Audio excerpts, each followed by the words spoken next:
सुनील शर्मा जी, ललिता जी, राधा वल्लभ श्री हरि ओम। गुरुदेव आपके चरणों में कोटि कोटि प्रणाम। गुरुदेव भगवान, अहम भाव की सूक्ष्मता को कैसे समझे? इसको जड़ से समूल नाश करने का सरलतम उपाय क्या है? जब हमें किसी दूसरे में दोष दिखाई देने लगे तो समझ लेना गुणाभिमान जागृत हो चुका है। जब हमको अपने गुणों में सुखानुभूति होने लगे, मेरा नियम इतना, मैं ऐसा कर रहा हूं, मैं ऐसा कर लूंगा, मैंने ऐसा ऐसा किया, ये अहम का लक्षण है। जब ये बात आए कि देखो गुरुदेव की कृपा, कैसी श्री जी की कृपा, कहाँ हम विषयी जीव और मुझे सतमार्ग मिला, मेरे से भजन बन रहा है, मेरे से अच्छे आचरण बन रहे हैं, ये केवल श्री जी की कृपा, गुरु जी की कृपा। बात वही है, अब इसमें अहम नहीं है। जहां किसी के आचरण देखकर अपने में श्रेष्ठता का भाव और उसके आचरणों में दोष दर्शन, छिद्रावेषण, मतलब कमी देखना, ये अभिमान का लक्षण है। इस अभिमान को जो पहचान ले उसे विवेक कहते हैं। विवेक जो सत्संग से, साधु समागम से, शास्त्र स्वाध्याय से प्रकट होता है, वही पहचान सकता है। विवेक बुद्धि नहीं पहचान सकती, बुद्धि नहीं, बुद्धि तो सपोर्ट करती है, विवेक पहचानता है कि अच्छा ये अहम वृत्ति आई। अब उसके निवारण का उपाय है कि जब हम भगवद आश्रित नहीं थे, जब हम गुरु जी के आश्रित नहीं थे, तो हमारी दुर्दशा थी। तो ऐ अहम, इस समय तो स्फुरित होकर के जिस विषय को लेकर के गर्व कर रहा है, मद कर रहा है, ये तेरा व्यर्थ है। एकमात्र भगवान की कृपा ही हमें चला रही, हम किस बात का अहंकार करें? एकमात्र गुरु कृपा ही केवलम, वही हमें चला रही, हम किस बात का हम? जब तक भगवत चरणारविंद का दृढ़ आश्रय, गुरु चरणारविंद का दृढ़ आश्रय नहीं होता, तब तक ये अहम सुरक्षित बना रहता है। हाँ, थोड़ा बड़े से छोटा हो जाता है, जिसे सूक्ष्म कहते हैं। सूक्ष्म अहंकार जिस समय प्रियाजू के चरणों में समर्पित हुआ, फिर देर नहीं लगती स्वरूप प्राप्ति में। जो सहचरी स्वरूप, सखा स्वरूप, गोपी स्वरूप, जो भाव देह है, वो जब अहम पूरा समर्पित हो जाता है, बहुत समय लगता है, क्योंकि देहाभिमान बहुत पुष्ट है ना, कि मैं पुरुष हूं, मैं स्त्री हूं, ये देहाभिमान है ना। हाँ, ये देह शुद्ध विस्मरण हो जाएगा जिस समय अहम समर्पित हो जाएगा, और यथावत सारी चेष्टाएं होंगी। यही भगवान की सामर्थ्य है, वो हर समय अपने आराध्य देव में स्थित रहते हुए गृह कार्य वैसे ही करेगा जैसे एक संसारिक आदमी करता है। जैसे गोपी जनों को देखो चरित्र पढ़ के, लीपना, बुहारना, धान कूटना, रसोई मनिया करना, गौ दुहना, मक्खन आदि सब निकालना, पूरी क्रिया, पति की सेवा करना, पुत्रों की सेवा, यथावत चेष्टाएं हो रही, लेकिन स्थिति वहां नहीं है। स्थिति श्री कृष्ण में है, मुरारी पादार्पित चित्त, क्योंकि अहम समर्पित हो गया श्री कृष्ण में। अब उनके पूरा ज्ञान है। न खल गोपिका नंदनो भवा, नखिल देहिना मंतरात्म दिग। प्रभु, मैं आपको जानती हूं कि आप केवल नंद नंदन ही नहीं है, यशोदा नंदन ही नहीं है, आप समस्त शरीरधारियों की आत्मा है। अखिल देहिना मंतरात्म दिग, जो समस्त देहधारियों की आत्मा है, मैं आपको जानती हूं। अर्थात परब्रह्म भाव, आत्मस्वरूप की अनुभूति और परम प्रेम, इसीलिए तो गोपी जनों की सबसे ऊंची स्थिति बताई गई है। तो ऐसा नहीं है कि अहम समर्पित हो जाने पर गृह कार्य कैसे होंगे, पूरे यथावत कार्य होते हैं, पर वो कार्य यंत्रवत होते हैं। जैसे यंत्री जैसे चलाना चाहता है, कठपुतली का नाच देखा है? बाहर से ऐसे पर्दा लगा था, जब हम बचपन में देखा था, और ऐसे एक मंच बना था, और 5-6 उसमें कठपुतली उतारी गई, और नचा रहा, 5-6 आवाजें निकाल रहा है, लेकिन वो 5-6 नहीं है, एक ही व्यक्ति है। अंगुलियों में पीछे जब छोटे थे तो दौड़ के जाके देखा कि 5-6 लोग बोल रहे होंगे, वो अलग अलग आवाज निकाल रहा था, और अंगुलियों के अलग अलग इशारे से वो अलग अलग नाच रही थी।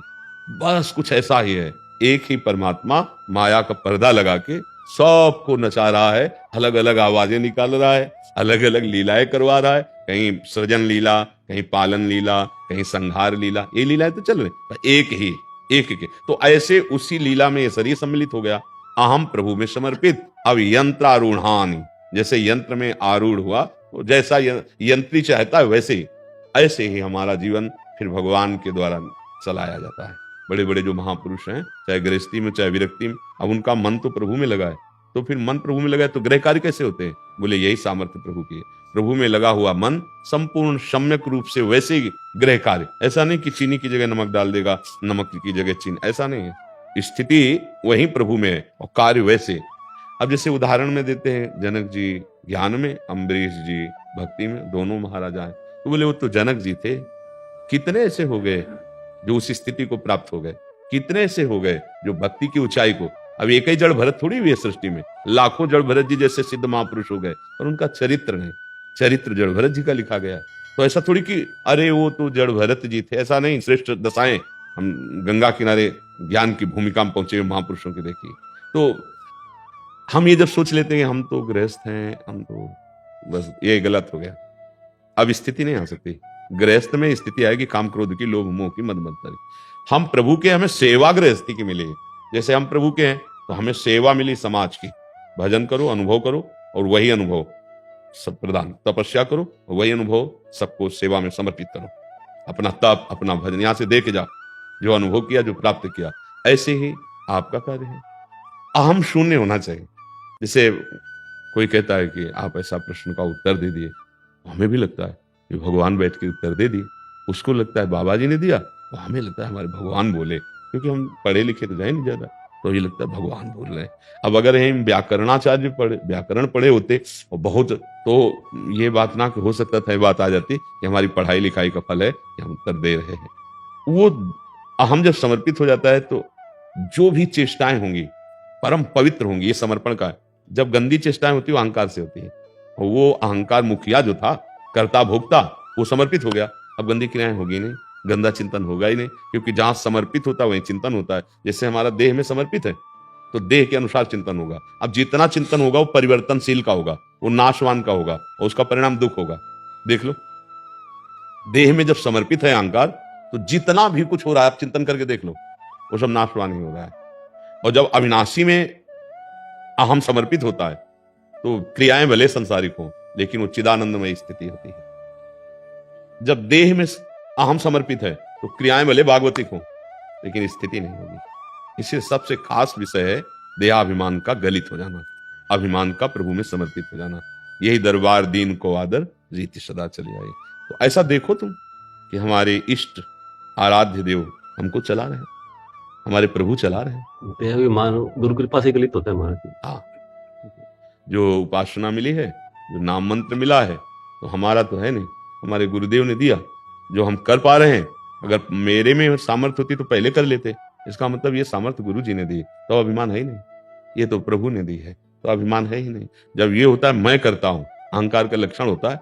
अहंकार विमूढ़ आत्मा करता हमिति मन्यते, मैंने किया, मैं ऐसा करूंगा, मैंने भोगा, मैं ऐसा भोगूंगा, ये अहंकार है। अगर ये आता है, हो जाता है गुरु कृपा, भगवत कृपा से ऐसा हो रहा है। जैसे कोई कहे कि आप तो बड़े भजनानंदी, बहुत अच्छे आचरण वाले हो, तो उसको एक हल्का सा जलन पैदा होगी कि आप नहीं जानते हो मैं कितना अधम हूं। अगर जो कुछ भी है तो गुरुदेव की कृपा है, ये प्रभु की कृपा, तो वो अहंकार नहीं। और जब अच्छा लगने लगे, बड़ाई जब कोई करे और हमें अच्छा लगे, तब समझो अहंकार रूपी रोग बढ़ रहा है। बड़ा सूक्ष्म है ये। देखो, कामदेव ने पूरा अपना प्रभाव दिखाया नारद जी के ऊपर, पर कोई फर्क नहीं पड़ा, और वो प्रणाम करके चला गया, और नारद जी ने गुस्सा भी नहीं की। अब ये इतनी अंदर अहंकार की वृत्ति पुष्ट हुई इससे, काम विजय से, भगवान शंकर के पास जाके कहा कि प्रभु हमने तो काम पर विजय प्राप्त कर ली। तो उन्होंने कहा ये बात तो ठीक है। बोले प्रभु क्रोध भी नहीं किया। ऐसा क्यों बता रहे कि आप काम विजयी तो हो, लेकिन आपने काम को भस्म कर दिया था, क्रोध कर दिया था। तो भगवान शंकर ने कहा देखो ये किसी से कहना मत, ये जो आप हमसे कहे चल गया, कोई बात नहीं, आप किसी से मत कहना, नहीं तो हानि हो जाएगी आपकी। नारद जी के अंदर जो अहम स्फुरित हुआ उसको उल्टा समझ में आने लगा। अहम को उल्टा समझ में आया कि हमारी बड़ाई ये सह नहीं पा रहे, इसीलिए ऐसा कह रहे। प्रणाम जो ही चले से बोले सुनो, हरि से तो कभी कहना ही नहीं, हरि से मत कह देना जाके। नारद जी सीधे हरि के पास ही गए और सबसे पहली बात यही रखी, कहा भगवान हमने काम पर विजय प्राप्त कर ली। तो भगवान भी बड़े लीला बिहारी, उनका आप काम पर विजय प्राप्त कर लो ये कौन सी बड़ी बात है, आपका जो स्मरण कर ले वो काम विजयी हो जाएगा। बहुत अच्छा लगा। पहले जो है दवा दी जाती है रोग बढ़ाने की, फिर जड़ से मिटाने की होती है। मानो भगवान ने वचन रूपी और अच्छा प्रभु आगे ही नगर रच गया, और ब्याह का सब पूरा चैत्र बता ले, हाहाकार मच गया। अहंकार ने इतना हाहाकार मचा दिया कि भगवान को शाप दे दिया, आराध्य देव को शाप दे दिया। जाओ, जैसे मैं स्त्री वियोग में तड़प रहा हूं ऐसे तुम स्त्री वियोग में तड़पोगे, जो मुझे बंदर की आकृति दी वही तुम्हारी सहायता करेगा। तब हरिमाया दूर निवारी, तान रमान राजकुमार। ये क्या भगवान की त्राहिमाम अपराध बन गया। तो अहंकार इतना सूक्ष्म होता है। बाणासुर को भगवान शंकर ने प्रसन्न होकर, एक दिन भगवान तांडव कर रहे थे, नृत्य कर रहे थे, तो वो तालियां बजाकर उस ताल पे तो आनंद बढ़ा। तो भगवान ने कहा अच्छा तुम्हारे सहस्त्र भुजा हो जाए, 1000 भुजा, सहस्त्र भुजा बाणासुर को। अब 2 भुजा और बलशाली तो था, अब 1000 भुजा तो खुजली तो होएगी ही। बल्कि अब जिस पहाड़ पे मारे तो चकनाचूर कर दे, जिसको ललकारे कोई सामने कैसे आ सकता। 1000 भुजा और भगवान शंकर का कृपा पात्र। तो भगवान शंकर के पास लौट के आए और कहने लगे जगत गुरु कोई जोड़ तो है नहीं सृष्टि में और भुजाओं में खुजली हो रही, तो आप आओ। तो हंसे भगवान शंकर कि हम ही से बल प्राप्त करके हम ही को ललकार रहा है। कहा जाओ तुम्हारी भुजाओं की खुजली मिटाने वाला हमारे समान बलशाली।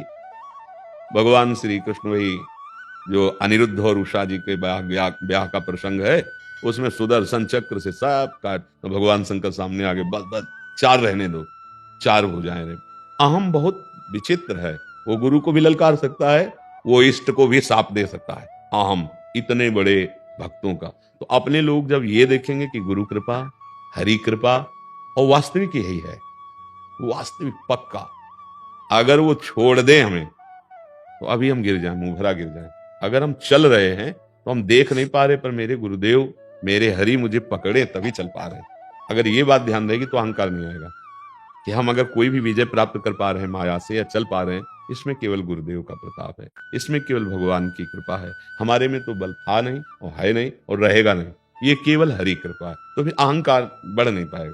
जब तक ऐसा सत्संग, ऐसा ज्ञान नहीं होता, तब तक छोटी छोटी बातों में अहंकार बना रहता है। भाषा अहंकार जनित ही निकलेगी। आप देख लो, दैन्यता ना भाषा में होगा, ना आचरण में होगा, ना विचार में होगा। विचार में भी अहंकार, क्रियाओं में भी अहंकार, वाणी में भी अहंकार। इसीलिए यही अहंकार संस्कृति का मूल चक्र है। संस्कृति मूल शूल प्रदनाना, सकल शोकदायक अभिमाना। ये समस्त कष्टों का जनक है। इसी से हर कष्ट प्रकट होता है, अहंकार से।